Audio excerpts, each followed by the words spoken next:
Ketemu lagi mau hangat. Nah, gimana modal kuat usaha meningkat? Kita bicara koperasi. Kita tadi berhenti di koperasi yang luar biasa, butuh perhatian.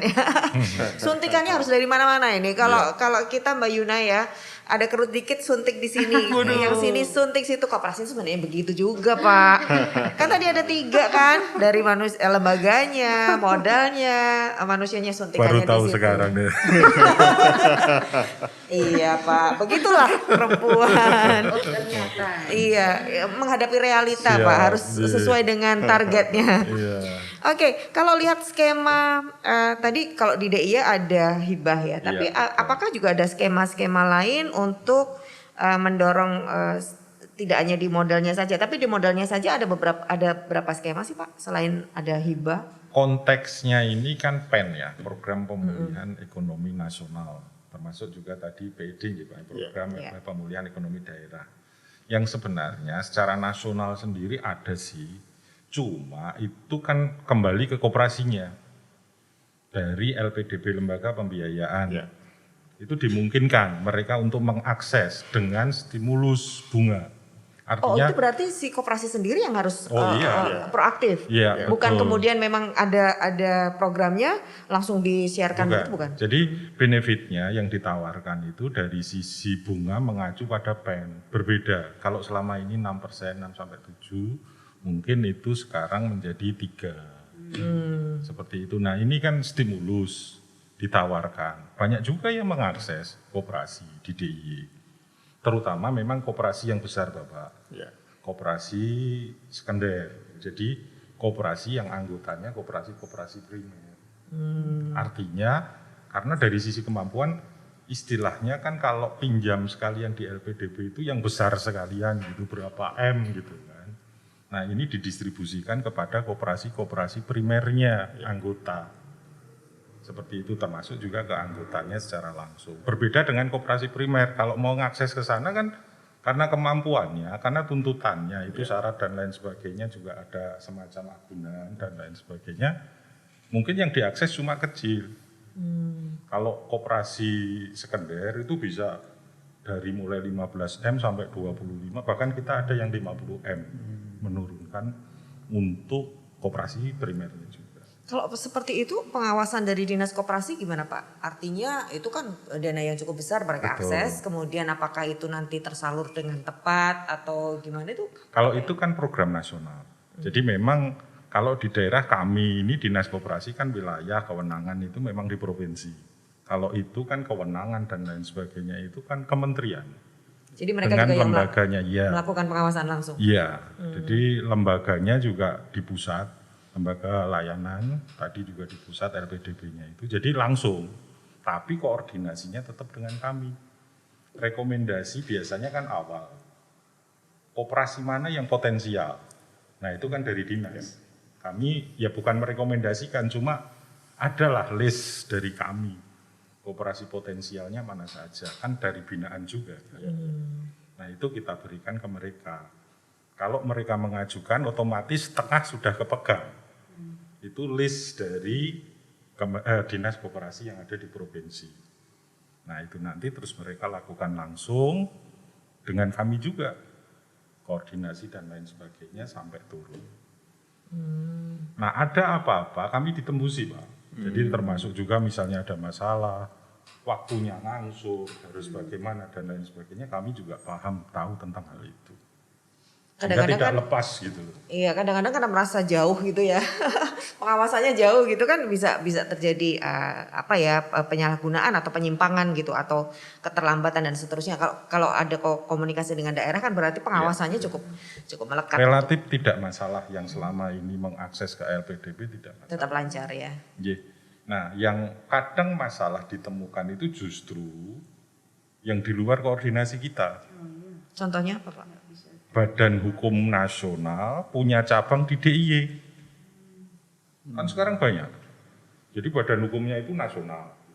Tapi memang dia dimungkinkan mempunyai cabang di provinsi manapun termasuk DIY. Nah orang pahamnya karena kantornya itu ada di DIY, larinya ke kami. Padahal sebenarnya itu cabang dari koperasi yang badan hukumnya pusat, itu di luar kewenangan kami. pembinaannya di sana. Mesti harus dipahamkan kalau begitu Iya, ya. banyak. Kelembagaan ini penting Banyak dipahami. yang Ada datanya Mas Agus? dalam Ada datanya nggak yang kayak gitu itu? kalau Operasi apa enggak? nasionalnya sih. Data-data dari Enggak ada, kami enggak ini. Ada ya, Jadi dilaporin ya? langsung ke mereka langsung. Jadi buka cabang misalnya di DIY ya udah di situ aja. Nanti ketika ada masalah masyarakat yang taunya itu koperasi karena di DIY seolah-olah kami lapornya. ada datanya kalau ada masalah Pak Imam. Oh gitu ya. Nggak ada. Itu terdata di tempat pendirian. Iya. Nah, kalau seperti itu terus harus gimana tuh Pak penyelesaiannya? Apakah ini masyarakat misalnya Nah, yang menjadi karena korban? pembinaannya di sana, segala sesuatunya juga penyelesaian di sana. Pernah kejadian hukum juga harus ke Bandung, ke Bogor dan lain sebagainya. Dia mau narik, gagal tarik, gagal bayar dan lain sebagainya, banyak yang terjadi seperti itu. Nah, kami tidak ada kewenangan lagi untuk itu. Yang di DIY karena hanya cabang dari kantor ataupun mana yang ada di luar provinsi DIY. Nggak ada kewenangan. Nggak ada kewenangan. Mereka mah Mesti hati-hati kalau gitu. nuwun Pak. Dalam Tidak kalau nuwun waktu masuk ke sini. paling nanti database saja Bapak. Ketika awal tahun apa ini kan dari kementerian misalnya, ini list koperasi ini buka cabang di sini, itu cuma itu saja database saja. Tapi di sisi pembinaan dan lain sebagainya udah apa? Sudah enggak. Pak Imam, kalau melihat tadi dari Pak Agus ini kan koperasi-koperasi ini juga perlu dimodernisasikan. Mereka perlu melakukan inovasi-inovasi termasuk teknologi. Sudah didorong oleh Dinas Koperasi dan UKM, ada contohnya. Tapi kalau dari Dewan sendiri apakah juga melihat ini sebagai peluang, potensi yang perlu diberikan perhatian mungkin dari budgeting juga nanti. Koperasi ini kan menjadi menjadi satu entitas yang nanti bisa ikut mendorong perekonomian. Dengan dimodernkan artinya kan hari ini juga butuh teknologi dan modernisasi. Apakah ini nanti juga akan diberikan perhatian Pak? Ya saya kira kalau Dewan itu cara mikirnya sederhana. Jadi sepanjang itu untuk kepentingan masyarakat secara luas. Tentu kita akan mendukung, mendorong, bahkan seringkali malah nambah anggarannya. Nambah anggaran Pak? Tambah anggaran kalau diperlukan. Cuma kan ada kan ya, karena mekanisme yang ada di internal ya, APD dan sebagainya sehingga kan tidak serta-merta gitu ya. Kita butuh sekian kebutuhannya, kemudian baru sekian, itu ya tidak bisa otomatis langsung dibutuhin semuanya, karena kan keterbatasan anggaran seterusnya itu. Tapi kita paham Pak, jadi persoalan dan kebutuhan di lapangan itu sebenarnya sangat banyak. Jadi ibaratnya kita punya keinginan, tapi modalnya itu memang belum ke sana. Tadi itu contohnya tadi ya, ada 1.800 operasi. Tapi yang diberikan kesempatan baru 116. Iya. Nah saya berharap nanti setelah dievaluasi tahun depan yang belum mendapatkan ya, atau kue itu ya, bukan kue ya, tapi kesempatan itu saya kira kalau kue harus nanti diberikan. Indonesia agak berbeda gitu. Bukan kue, bukan. Artinya yang belum mendapatkan kesempatan diberikan kesempatan juga untuk mengakses anggaran itu. Paling seperti itu gitu. Karena kalau ini kan sudah akhir tahun Pak, biasanya kan sudah ada rencana anggaran untuk tahun berikutnya itu sudah mulai nampak gitu. Apakah juga sudah mulai fokus ke kalau kemarin ke COVID semuanya kan? Nah, apakah pemulihan ekonomi ini kemudian sudah semakin ditambahkan penganggarannya untuk ke sana Pak? Saya tidak tahu persis ya di kuota PPS-nya, tetapi kalaupun ya di kuota PPS kemarin itu belum masuk ya, rencana anggaran untuk semacam tadi itu. Ya. Tapi saya kira nanti bisa kita usulkan ya di pembahasan RKPD Pak ya. Dikira bulan April atau Mei mungkin disitulah. Kalau bisa pesan Mas Agus deh, masuk dulu di RKPD. Kemudian di sana di TAB-nya juga lolos gitu. Karena kadang kan ya secara birokrasi kan dulu ya di internal TABD dulu, disepakati tidak. Nah, kita di Dewan kadang oh ini bagus nih tambahin lah. Berarti dari sini nih PR-nya ya Pak ya. Iya, Nanti bagus gitu. Ya, mekanismenya memang seperti Iya, itu. Kami membuat usulan perencanaan dan lain sebagainya. Nanti ketemu dengan Dewan, kan fungsi anggarannya kan ketemu seperti itu. Bapak Imam tadi memang betul. Jadi selama ini kalau Dewan merasa itu untuk masyarakat, kenapa tidak? Jadi bahkan yang kami usulkan pun kadang gimana kalau ditambah? Bukan apa-apa sebenarnya, cuma kadang kan kita melihat juga kan kemampuan dan Kapasitas. kami juga kan. Salah satu seneng berarti ditambahin anggaran. kalau senengnya tapi, seneng. pada Karena pelaksanaannya ke masyarakat Kita mencoba juga. realistis juga kan, melihat kemampuan kami juga. SDM di Kita sini SDM berapa di sini untuk- juga kadang. Nah di situ kadang apa ya semacam bargaining lah Dewan dengan kami kan. Ya. Ketemunya di anu berapa, Ya. kapasitasnya berapa. Sebenarnya sudah met lah, memang seperti itu fungsi anggaran, kami merencanakan, kemudian dari Dewan. Ya kayak gayung bersambut, Mbak. Iya. Iya. Ya ini kan salah satu contohnya kan si Bakul kalau kita bicara tentang UKM Nah. kan sudah Mbak Yuna tadi sudah juga Iya. di offline juga menyatakan ini salah satu prestasinya Dinas Koperasi kan, artinya sudah per prestasi itu tidak sekedar inovasinya tapi dampaknya itu sudah terasa. Nah, apakah kemudian itu nanti apa dari Mbak Yuna sendiri ayo mendorong Dinas Koperasi untuk yang ini tuh perlu ditambahkan fokusnya atau ditambahkan Kayaknya yang harus ngomong memang dari luar. supaya dorongannya makin kuat gitu ya. Iya. Mbak Kalau Yuna kami seolah-olah nanti orang Jawa bilang ngalem ya Pak. Iya sih kalau dari koperasi tentunya dari Dinas Koperasi itu sudah mempunyai anggaran di tahun 2022 itu sudah cukup cukup lah untuk pembinaan koperasi dan UKM tentunya seperti itu. Kemudian kami ini di Biro Perekonomian itu kan fungsinya tusinya adalah berkoordinasi, kemudian menyusun kebijakan, kemudian juga nantinya ada beberapa mungkin kajian juga terkait dengan hal ini. Kajian koperasi belum ada loh Pak. Betul ya. Berarti mungkin perlu direncanakan. Perlu direncanakan Siap. seperti itu. Nah, ya itulah dan koperasi ini apalagi di masa pandemi ini kan tentunya juga harus segera melakukan adaptasi ya. Adaptasi digitalisasi seperti itu. Tadi Pak Setuju. Pak Agus juga menyampaikan anggotanya sudah sepuh-sepuh begitu, tidak tahu iki email ki opo kan ngono. Nah, itu sebenarnya padahal di saat-saat seperti ini itu harus ada inovasi yang yang baik lah seperti itu. Dan misalnya ada order secara online begitu ya, kemudian jemput bola, misalnya ada yang mau pinjam begitu, rasa harus di kantor tapi jemput bola mungkin bisa seperti itu. Jadi harus beradaptasi gitu kalau koperasi. Kita perlu hati-hati loh, Bu. Helm? Harus hati-hati juga. Oh iya, iya kalau harus ada Harus pengawasan itu hati-hatian, tadi. ya. Ada pengawasan dan pelatihan dulu Pelatihan Pak. dulu, kan Iya gitu. dong.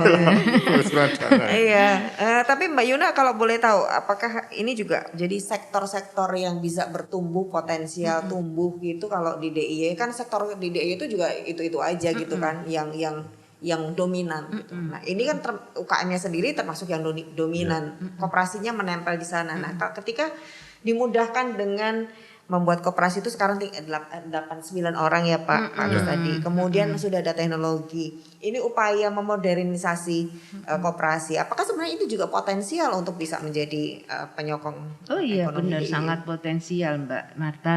Apalagi di saat pandemi ini sektor pertanian gitu kan banyak sekali sekarang yang tumbuh ya dari koperasi pertanian, koperasi ternak gitu ya. Tadi yang saya Ini sampaikan, bertumbuh ya. Betul. Banyak anak-anak muda juga mulai tertarik ke sana. Iya, kemudian juga dari apalagi nanti di ini Sleman ini kan ada suatu koperasi bentuknya juga dia mengelola sayur mayur gitu. Nah sayur mayur itu khususnya yang cabai. Nah cabai ini sudah pasar lelang juga di sana dengan digitalisasi. Nah ini juga merupakan satu inovasi dari Sleman sendiri begitu untuk sektor pertanian. Dan itu juga menahan inflasi juga gitu karena satu harga untuk lelang begitu. Juga dari kesehatan. Ini kan sektor yang tumbuh juga ada alat kesehatan, masker seperti ini kan menjadi banyak peminatnya gitu. Banyak Mbak Marta. Artinya ini kan bisa terus dikembangkan dan itu juga sektor-sektor yang bisa berkaitan dengan mereka pelaku KM, Iya. koperasi dan seterusnya ya, tinggal Sektor informasi, di-linkkan. komunikasi itu juga. Kalau yang soal itu loh Pak, apa namanya digitalisasi dan mengajak anak muda untuk mereka berkoperasi, karena ini sudah ada koperasi yang Sayur, iya, Sleman. betul. Cabai. Dan itu kan yang akan menarik mereka untuk bisa Iya. berkontribusi. Jadi digitalisasi itu keniscayaan. Artinya mau tidak mau nanti kan ke sana. Nggak akan mungkin seperti ini lagi. Syarat sekarang di koperasi itu lucu Pak. Jadi sekarang itu untuk membentuk yang konven itu harus ada 14 atau 17 buku. Kalau sekarang? Dari mulai misalnya buku tamu dan sebagainya itu harus ada. Aduh. Iya. Nah, kan nggak mungkin pencatatan itu konven lagi dicatat di buku dan lain sebagainya. Sekarang banyak aplikasi soalnya Nah, yang bisa membantu. aplikasi digitalisasi tadi. Jadi tidak perlu lagi rapat online, pencatatan digital, database dan lain sebagainya sudah di situ. Tidak harus punya kantor pun sebenarnya cukup dicatatkan, dimungkinkan. Artinya nanti aktenya di sini, di ruang mana. Artinya kantor fisik yang selama ini dengan bagian-bagian kan nggak seperti itu. Eksekusi cukup di atas. Kami ini running, hari ini penutupan Bapak, itu ada sertifikasi, pelatihan sertifikasi analisis pembiayaan. Koperasi. Khusus Ya, koperasi. hari ini di tempat lain. Artinya kita ingin mendidik pelaku ataupun pengurus koperasi, terutama yang muda milenial, agar mempunyai kompetensi dalam rangka menganalisis pembiayaan. Ini bagian urgent disimpan pinjam. Karena untuk layak tidak dia kita berikan, Pinjaman. seberapa besar pinjamannya sesuai dengan kemampuan dia, dikaitkan dengan kemampuan finansial lembaga koperasinya sendiri, dan lain sebagainya. Nah ini sampai ke kompetensi kita berikan, keluarkan sertifikat. Kita undang lembaga sertifikasi independen dari Jakarta. Jadi diklatnya ini beberapa tahapan. Tahapan pertama bulan pertama, tahapan kedua bulan ketiga, tahapan ketiga bulan berikutnya.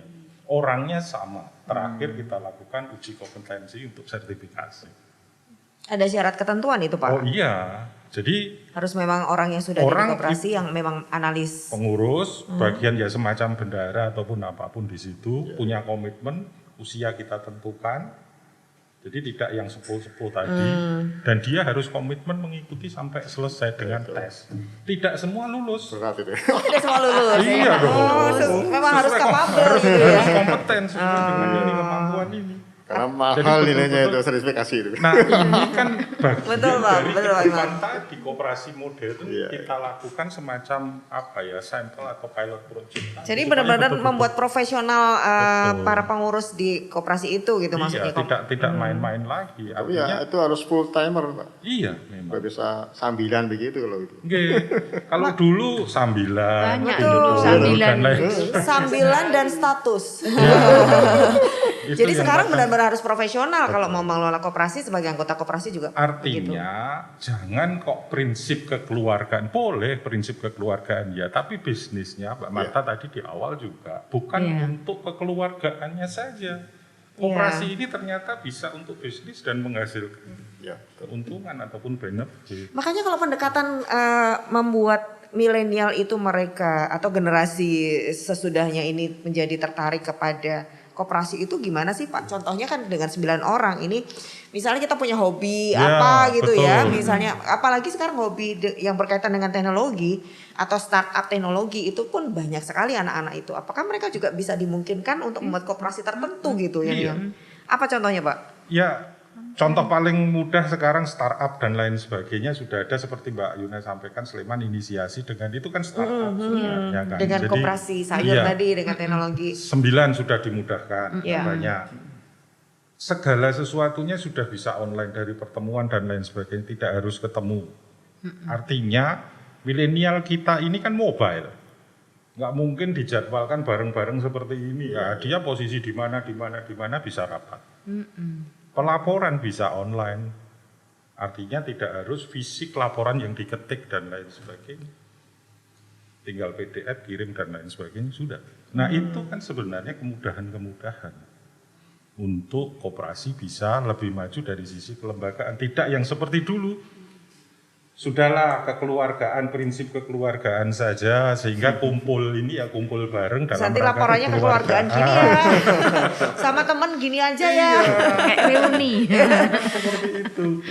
Tapi mungkin gini Pak Agus, supaya ini kan kita bicara tentang bagaimana pemulihan ekonomi melalui koperasi Betul. ini bisa berjalan. Salah satunya kontribusi dari anak muda untuk mereka ada di koperasi. Nah bedanya kalau mereka mengelola bisnisnya dengan dengan mengelola bisnis dengan cara koperasi. Artinya kalau memang koperasi ini akan lebih menguntungkan dibandingkan pola mereka berbisnis, pure bisnis. Nah itu mereka baru bisa tahu ini kalau ada perbandingannya. Apakah lebih mudah, lebih menyenangkan ketika itu bentuknya koperasi? Iya dong. Karena koperasi, sekali lagi koperasi ini kan kelembagaan meningkat dari yang personal. Tuntutan sekarang ini kan kolaborasi, Betul. tidak sendiri-sendiri. Penguatan kapasitas akan terjadi ketika mereka bergabung. Tidak banyak-banyak harus 20, cukup 9. Nah itu sudah penguatan kapasitas, modal apapun sudah ini kan. Dibandingkan dia sendiri. Eranya kan sekarang tidak kamu kalah, Yes. saya menang. Betul. Kita nggak seperti, tapi kolaborasi, ayo bareng-bareng untuk kekuatannya. Betul. Intinya Jadi, seperti itu. Perlu ditekankan yang ini bagus Betul. ya Mbak Yuna. Betul. Bahwa kolaborasi. Hari ini tuh tren bisnisnya anak muda adalah mereka berkolaborasi. Kolaborasi. Karena kalau kolaborasi kan tidak padat modal gitu ya. Betul. Investasinya bisa bersama-sama. Nah Kerja dengan sistem bareng, koperasi betul. Tidak Sistem harus koperasi 20, menjadi- kalau dulu kan harus batas, waduh nyari orang 20 ini juga susah. Cukup 9 lagi, komunitas kecil mereka dolan bareng-bareng. Saya UDI, problem glideh dan lain sebagainya. Daripada itu ya udah yang 9 bentuklah koperasi. Tapi jangan koperasi kliteh gitu ya. Ojo yo. Tapi daripada begitu maksudnya nanti itu jadi lebih kreatif Mbak Iya, Yuna. Klitehnya iya. jadi kreatif dan apa gitu ya. Oke, jadi itulah, jadi fungsi peningkatan kapasitas kelembagaan kena gitu kan. Sendiri juga pelaku UMKM ini mengalami kesulitan juga ketika mereka sendiri mau berkembang besar dan lain sebagainya, modal sendiri dan lain sebagainya, susah. Sementara ada kans untuk istilahnya berkembang lebih bagus dengan berkolaborasi. Iya, Eranya sekarang kan itu kan, kolaborasi. Ada contohnya sih. Adaptif, gitu kan, adaptasi dan daya juang. Tiga hal. Apa Mbak Yuna ada contohnya? itu. Jadi misalnya kalau mau ekspor begitu, UKM sendiri ekspor nanti perizinannya seperti apa dan sebagainya. Berat, nggak semuanya siap. Volumenya juga. Volumenya juga seperti itu. Kemudian kalau mereka UKM ataupun IKM menjadi satu buah koperasi, untuk proses perizinan ekspor itu akan lebih mudah. Itu berkolaborasi. Iya. Iya, kolaborasi sinergi. Dan Iya. kata kunci terakhir, benefit didapatkan dengan PP7 ini turunnya dari Undang-Undang Cipta Kerja Bapak. Jadi kemudahan-kemudahan akan didapatkan baik pelaku UMKM maupun koperasi. Amanat dari Undang-Undang Cipta Kerja yang diterjemahkan dari PP7 2001. Jadi banyak memang seperti yang sampaikan Mbak Yuna tadi. Mungkin ada kemudahan ekspor dan lain sebagainya di situ. Salah satunya. Oke, nah itu sebenarnya yang perlu kita cermati bahwa koperasi ini banyak keuntungan hari ini dan sangat cocok sebetulnya dengan situasi bisnis sekarang, dengan kolaborasi sinergi ternyata juga memudahkan mengakses berbagai bentuk program dari pemerintah pun kalau dalam bentuk koperasi juga lebih mudah ya daripada kita sendiri-sendiri gitu. Kalau Pak Imam sendiri melihat nantinya kalau ini menjadi fokus dari Dinas Koperasi dan UKM untuk benar-benar koperasi ini diperhatikan. Apa catatannya Pak buat Dinas Pak? Jadi Buat eksekutif yang lah pertama, untuk tentu saja harus ada modifikasi program kegiatan barangkali ya di dinas. Di mana program kegiatan yang di dinas itu tanda petik kita tidak hafalan. Ya. Jadi, tidak apalan Pak. tidak hafalan. Jadi Bukan harus itu aja. Melihat kebutuhan, ya, potensi persoalan di lapangan. Ya. Oke. Kira itu. Ya mungkin saya mengamati ya. Dulu di DPRD Gunung Kidul juga begitu, di sini juga saya nggak terus. Tapi rata-rata program yang dimunculkan di RKPD itu ya apalah tahun kemarin itu. Mungkin tidak melihat situasi yang ada sekarang ini, termasuk bagaimana situasi pandemi ini. Ya. Jadi misalnya memunculkan program kegiatan yang memang itu responsif terhadap persoalan. Gitu. Ini saya kira itu, dan ini saya kira belum terlambat. Iya. Jadi ada inovasi dari program. Iya, program kegiatan yang memang betul-betul dibutuhkan ya oleh masyarakat. Jadi tidak hanya sampai pada output ya, kegiatan itu jalan, tapi memang impact-nya dirasakan oleh masyarakat gitu ya. Memang ini butuhan mungkin ya pergulatan diskusinya di internal OPD sih kira ya. Dan jangan tahu salah Pak, kalaupun salah program masih bisa dievaluasi, dilakukan lagi kan Pak. Jelas dari kami Dewan tentu saja akan mengepus program kegiatan yang itu betul-betul ya, efeknya di masyarakat itu besar gitu ya. Jadi kayak si bakul itu saya kira udah mungkin di masa kemarin itulah boomingnya. Itu Pak ya. Artinya di sebelum-sebelumnya kan orang nggak kenal si bakul. Itu sekarang itu orang Gunung Kidul aja kenal sekarang. Si bakul gitu. Jadi seperti itu saya kira ini programnya sangat kreatif menurut saya itu ya, kreatif dan sangat dibutuhkan. Nah ini butuh program-program semacam itu yang lain gitu, termasuk bagaimana anak muda itu tertarik dengan koperasi Pak. Tapi saya kira ini tantangan besar ya buat ya. Karena sampai hari ini ya, apakah anak saya atau kamu tetangga itu nggak lirik Pak koperasi itu. Ya Pak. Betul Pak. Gak dilirik. Gitu. Pernah tanya nggak Pak? Kenapa Pak? Kemarin ya. Karena emang tidak menarik gitu. Dan tidak memberikan harapan gitu ya. Lah mungkin kalau ada kreativitas di dinas ini bagaimana supaya ada SMK koperasi ada ya. Ada. SMK. Berarti kita perlu bikin podcast seperti ini tapi khusus koperasi gitu ya, muda ya. Mereka bisa benchmarking gitu dengan ketika koperasi anak muda mana ada nggak? Nah begitu nanti kita bisa ekspos Pak ya. Cuma kan di sini. Kalau yang si bakul kami dengan Mbak Marta sampai pelosok-pelosok gunung gitu. Oh iya. Kemarin sosialisasi. Makanya Bapak ketemu orang Gunung Kidul sudah tahu si bakul karena saya diajak Pak Agus Pak sama sana Pak. Sampai Kayaknya pernah satu forum gitu ya dulu ya. Bisa jadi Pas Pak. di BNT itu. Mungkin bisa Wah jadi. iya. Iya betul Pak. Iya dong. Iya. Ingat nggak tuh? Kan sampai di sana Pak. Itu hampir semua wilayah. PMT-nya Pak Iwan. Iya. Bagian. Jadi ibu-ibu di sana tahu banget. Iya. Iya itu dia. Mungkin koperasi juga bisa menggunakan pola yang sama untuk sosialisasi Iya, begitu ya. betul, saya Kalau Mbak Yuna mungkin bisa kasih catatan juga buat dinas karena ini sebagai hulu nanti yang juga bagian dari pembinaannya Biro Ekonomi. Iya, jadi kalau nanti di dinas itu tentunya juga punya program-program ya, artinya program-program inovasi, kemudian tadi yang disampaikan Pak Imam seperti apa, saya yakin banyak sekali program-program yang akan nanti dimunculkan dari koperasi dan UKM ini. Dan juga kita sekali lagi mendukung dan juga mendorong koperasi ini agar juga disasar oleh milenial-milenial gitu. Jadi pembinaan di tadi di pelajar, bahkan sudah ada SMK koperasi itu juga ada itu kantornya ada di Kusuma Negara sana, tapi juga memang banyak yang tidak melirik begitu ya. Nah, gregetnya kurang ya untuk bisa diminati lagi ya. Saya nggak tahu apakah sudah ada vokasi koperasi mungkin seperti itu. Ada di Bandung itu kayaknya itu. Ada. Di Bandung ada. Kalau sudah ada di Bandung, kenapa di sini nggak ada gitu kan? Ya. Kami mendorong lah Mbak Marta untuk penumbuhan koperasi itu nantinya. Oke, ditangkap seperti apa Pak Gus? Siap. Dorongan dari Kata kuncinya kita tidak akan menafikan tadi digitalisasi dan kemudahan yang tertuang baik di Undang-Undang Cipta Kerja maupun PP7 tadi ketika kita berkolaborasi dengan fasilitasi kemudahan 9 anggota dan segala sesuatu rapat dan lain sebagainya bisa secara daring gitu kan. Itu hal yang kemudahan yang bisa, kata kuncinya nanti kan kolaborasi kembali lagi dan sinergi. sesuai dengan rohnya koperasi, Betul, kolaborasi dan sinergi ternyata. Harapannya Mbak, besok koperasi itu jadi soko guru perekonomian Indonesia sesuai dengan jangan pernah dilupakan soko guru itu harus terus dibawa ke sini tinggal kan bentuknya seperti apa betul Pak. Bedahnya panjang Pak itu 3 SKS tuh.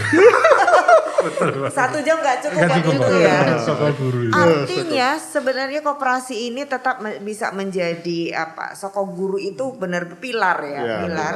Hanya tinggal bagaimana kita benar-benar membentuk pilarnya itu, nggak cuma sebagai slogan soko guru tapi nothing to do gitu ya. Tapi bagaimana kita mewujudkan itu yang hari ini sangat relevan. Bagaimana kita melibatkan juga masyarakat yang lebih banyak lagi tentang koperasi, dibikin kita menarik lagi Pak ya.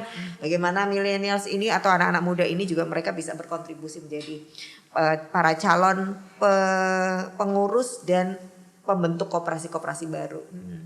Akhirnya nanti menjadi betul-betul ikut mendorong pemulihan ekonomi di DIY gitu ya Pak Agus. Mbak Yuna terima kasih banyak Pak Imam. Hari ini obrolannya di Moka hangat. Tetap hangat, tetap sehat buat kita semuanya. Amin. Dan termasuk buat Anda semuanya. Iya.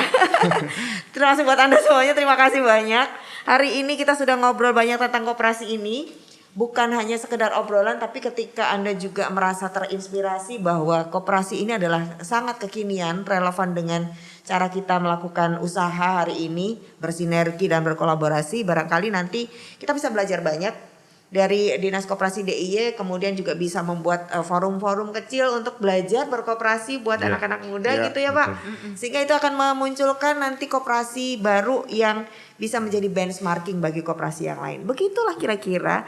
Terima kasih Anda sudah mengikuti podcast Moka Hangat dari Dinas Koperasi dan UKM DIY. Semoga manfaatnya tidak hanya hari ini tapi juga seterusnya. Setelah itu kita bikin podcast dengan Anda karena Anda menjadi salah satu contoh koperasi yang luar biasa. Sekali lagi terima kasih banyak Pak Imam, Sama-sama. Mbak Yuna dan Pak Agus. Terima kasih. Semangatnya kita Siap. selalu bergandengan tangan berkolaborasi untuk mewujudkan Indonesia yang jauh lebih hebat. Terima kasih juga untuk Anda sudah mengikuti podcast Moka Hangat. Saya Marta Sasongko. Salam sehat dan bahagia.